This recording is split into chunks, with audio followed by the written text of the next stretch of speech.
নমস্কার, সুপ্রভাত। এক ফোনে বাংলা আপনাদের সকলকে স্বাগত। আপনাদের সঙ্গে রয়েছে আমি জুনেলা। আর এক ফোনে বাংলায় শুরুতে আমরা যে খবরের দিকে নজর রাখবো, অভিযোগ তুলে কমিশনে অভিষেক। কমিশনের বিরুদ্ধে বিস্ফোরক অভিযোগ। বাংলার ভোটার লিস্টে ভিন রাজ্যের বাসিন্দাদের নাম ঢোকানোর অভিযোগ। তৃণমূলের সর্বভারতীয় সাধারণ সম্পাদকের দাবি, বিজেপি নেতাদের কথায় ভোটার লিস্টে বিহার, উত্তরপ্রদেশ, রাজস্থানের বাসিন্দাদের নাম তোলা হচ্ছে। আরো একবার আপনাদের জানাই, অভিযোগ তুলে কমিশনে অভিষেক। কমিশনের বিরুদ্ধে বিস্ফোরক অভিযোগ। বাংলার ভোটার লিস্টে ভিন রাজ্যের বাসিন্দাদের নাম ঢোকানোর অভিযোগ। তৃণমূলের সর্বভারতীয় সাধারণ সম্পাদকের দাবি, বিজেপি নেতাদের কথায় ভোটার লিস্টে বিহার, উত্তরপ্রদেশ, রাজস্থানের বাসিন্দাদের নাম তোলা হচ্ছে। আরো বিস্তারিত জানাবে আবির, রয়েছে আমাদের সঙ্গে। আবির,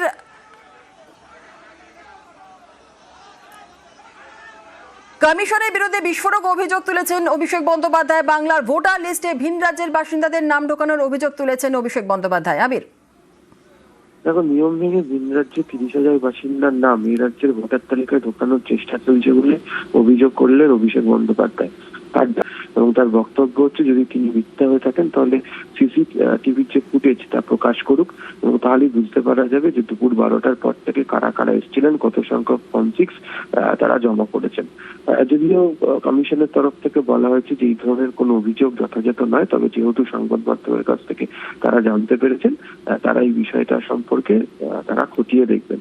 অভিষেক উল্লেখ করেছেন যে বিহার, উত্তরপ্রদেশের ভোটার এমন লোকেদের নাম এখানে জমা করা হচ্ছে, এবং বিজেপি এভাবেই বাংলার যে ডেমোগ্রাফি বা জনবিন্যাসকে বদলে দিতে চাইছে। এবং তার বক্তব্য হচ্ছে যে কমিশনের নিয়ম অনুযায়ী রাজনৈতিক কোনো একজন ব্যক্তি বা প্রতিনিধি সর্বাধিক 50টা করে ফর্ম জমা করতে পারে, এবং যে সংখ্যায় আবেদন জমা পড়েছে তাতে অন্তত 600 জনকে এই কমিশনের অফিসে সেগুলিকে জমা করতে হয়েছে। যদি সেটা হয়েই থাকে তাহলে কমিশনের সিসিটিভি ফুটেজকে প্রকাশ করে দেওয়া হোক। এবং তিনিও অভিযোগ করেছেন যে এই ফর্ম বিবেচনার জন্য বিজেপির নেতা তিনি ফোনে সিওর ওপর চাপ তৈরি করেছেন, এবং এই সংক্রান্ত বিষয়ে ছবি সহ যাবতীয় তথ্য তাদের কাছে রয়েছে। প্রয়োজনে এই সমস্ত তথ্য সুপ্রিম কোর্টে শুনানিতে তিনি জমা দেবেন। একেবারে নির্বাচন কমিশনের বিধি অনুযায়ী 50টার বেশি ফর্ম 6 কেউ সাবমিট করতে পারে না।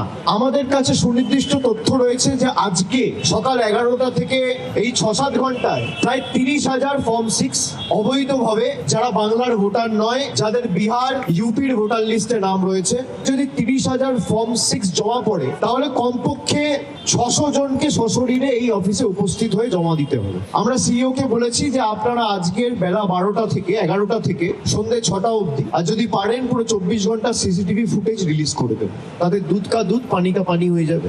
উনার কাছে সদুত্তর ছিল না। একই জিনিস দিল্লিতে হয়েছে, মহারাষ্ট্রতে হয়েছে, হরিয়ানাতে হয়েছে। আমি 31শে ডিসেম্বর দিল্লি থেকে বলেছিলাম যে ভোট চুরি ভোটার লিস্টে হচ্ছে, ইভিএম এ নয়। সিইও অফিসে যাওয়ার আগে নিজের এক্স হ্যান্ডেলে কমিশনের অফিসে ডাই করা ফর্ম 6 এর ভিডিও পোস্ট করেছেন অভিষেক।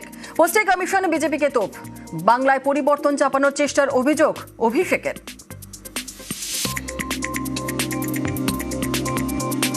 অভিষেকের অভিযোগ, ষড়যন্ত্র করে বাংলার জনবিন্যাস পরিবর্তন করছে কমিশন ও বিজেপি। অভিষেকের আরো এই প্রসঙ্গে সিইও মনোজ আগরওয়ালের বক্তব্য, ফর্ম 6 নিয়ে এই রকম কোনো অভিযোগই নেই যে কেউ ফর্ম 6 জমা দিতে পারেন, তবে অভিযোগ খতিয়ে দেখা হবে।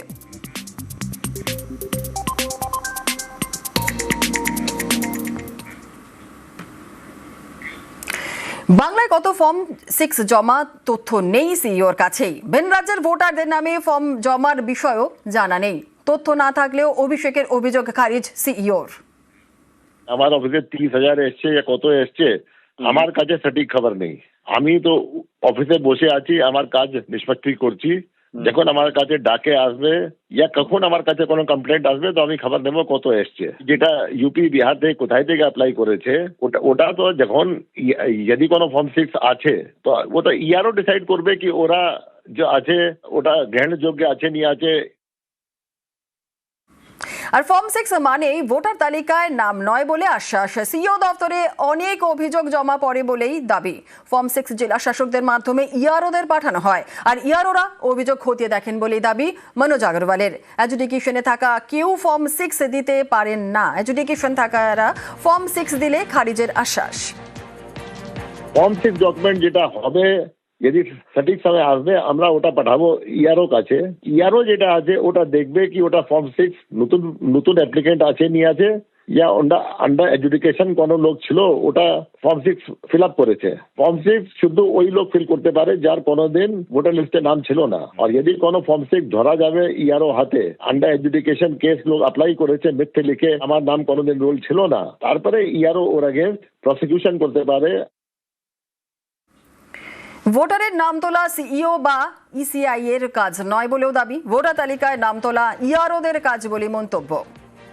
সিইও অফিস কোনো রোলই নেই, আমার নলেজে নেই, আর এটা পসিবল নেই যখন থেকে সিইও অফিস আরাম হয়েছে কোনোদিন সরাসরি এখান থেকে কোনো নাম রোল মধ্যে অন্তর্ভুক্ত হয়েছে বা বের হয়েছে।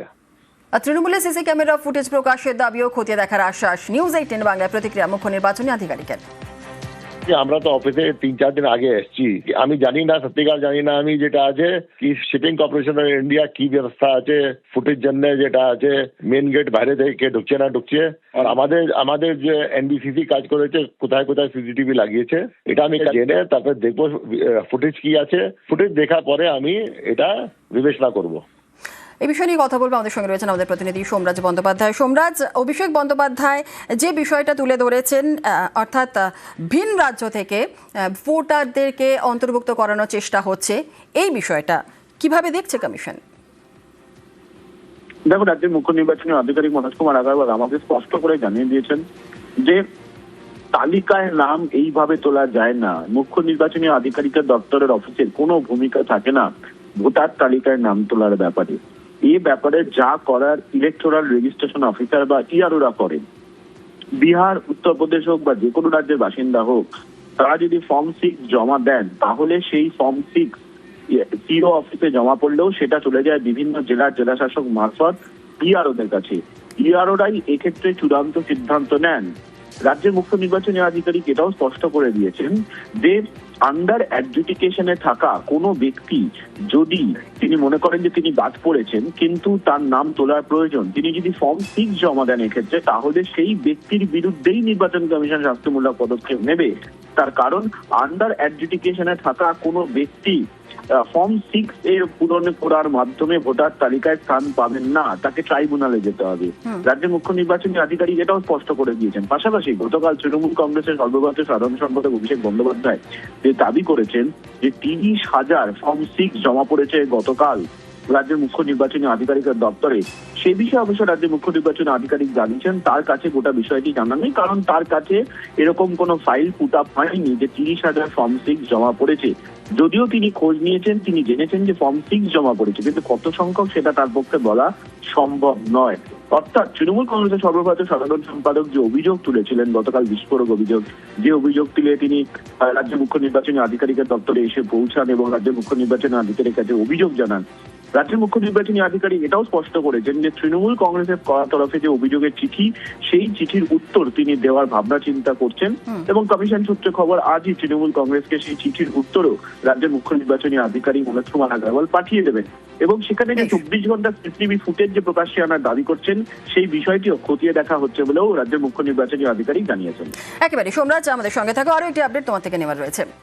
আর অপসারিত সিইও অফিসে 4 আধিকারিক, ডেপুটি সিইও সুব্রত পালকে সরালো কমিশন। ডেপুটি সিইও ছাড়াও অপসারিত আরো 3 আধিকারিক। কিন্তু কেন সরানো হলো এই সিইও অফিসারের 4 আধিকারিককে? কি কমিশনের তরফ থেকে কি জানানো হচ্ছে সোমরাজ? দেখো, কেন 4 আধিকারিককে সরানো হলো সে বিষয়ে এখনো পর্যন্ত কারণ স্পষ্ট নয়, কিন্তু যে অফিসারের বদলি নিয়ে প্রশাসনিক মহলে জোর চর্চা সেটি হলো ডেপুটি সিইও সুব্রত পালের বদলি। তার কারণ তিনি 7 বছরেরও বেশি সময় ধরে রাজ্য মুখ্য নির্বাচনী আধিকারিকের দপ্তরে কাজ করেছেন। 2019-এর লোকসভা, 2021-এর বিধানসভা, 2024-এর লোকসভা, এই 3 বিধানসভার গুরুত্বপূর্ণ দায়িত্ব তিনি পরিচালনা করেছেন। শুধু তাই নয়, সম্প্রতি রাজ্যের এসআইআর চলছে, এসআইআর প্রক্রিয়াতেও তিনি গুরুত্বপূর্ণ দায়িত্ব পরিচালনা করছিলেন। বিধানসভা নির্বাচনের ক্ষেত্রেও তার হাতে গুরুত্বপূর্ণ কিছু দায়িত্ব ছিল। সেই জায়গা অর্থাৎ যখন বিধানসভা ভোটের বিজ্ঞপ্তি প্রকাশ করা হয়েছে রাজ্যের 152টি বিধানসভার, সেই দিনই তাকে সরিয়ে দেওয়া হলো ডেপুটি সিওর পদ থেকে, যা নিয়ে প্রশাসনিক মহলে চর্চা শুরু হয়েছে। বাকি 3 জন আধিকারিককে তাদের সদ্য ডেপুটেশন আনা হয়েছিল রাজ্যের মুখ্য নির্বাচনী আধিকারিকের দপ্তরের অধীনেই কাজ করার জন্য, তাদেরকেও অন্যত্র বদলি করে দেওয়া হয়েছে। আচ্ছা, বেশ, ধন্যবাদ। রাজ্য প্রশাসনে খোলনলছে বদলি ফের তোপ। বিজেপি কমিশনকে আক্রমণ মমতার। অফিসারদের অসম্মানের অভিযোগ, বিজেপি ঘনিষ্ঠদের নিয়োগের অভিযোগ মমতার। ও জগাই মাধাই, তোমার যদি এতই ক্ষমতা আর তোমায় যদি জনগণ ভালোই বাসে, তা তুমি ভোট কাটছো কেন? প্রশাসন ভাগ করছো কেন? অফিসারদের অসম্মান করছো কেন? যারা একদিন রিলিফ করেছে, রিহ্যাবিলিটেশন করেছে, বিপদে আপদে মানুষের পাশে দাঁড়িয়েছে, সবাইকে বাদ দিয়ে দেখছো শুধু বিজেপির আত্মীয় কে আছে উকুন বাচ্ছে, বিজেপির আত্মীয় কে আছে, বিজেপির সেই রাজ্যে এমএলএ কে আছে, অন্য রাজ্যে বিজেপির আরএসএস কে করে, তাদের নিয়ে এসে তোমরা ভাবছো তৃণমূলকে জব্দ করবে। আমি বলি এতে উল্টো রিয়াকশন হবে, একটা ভোটও মানুষ তোমাদের দেবে না।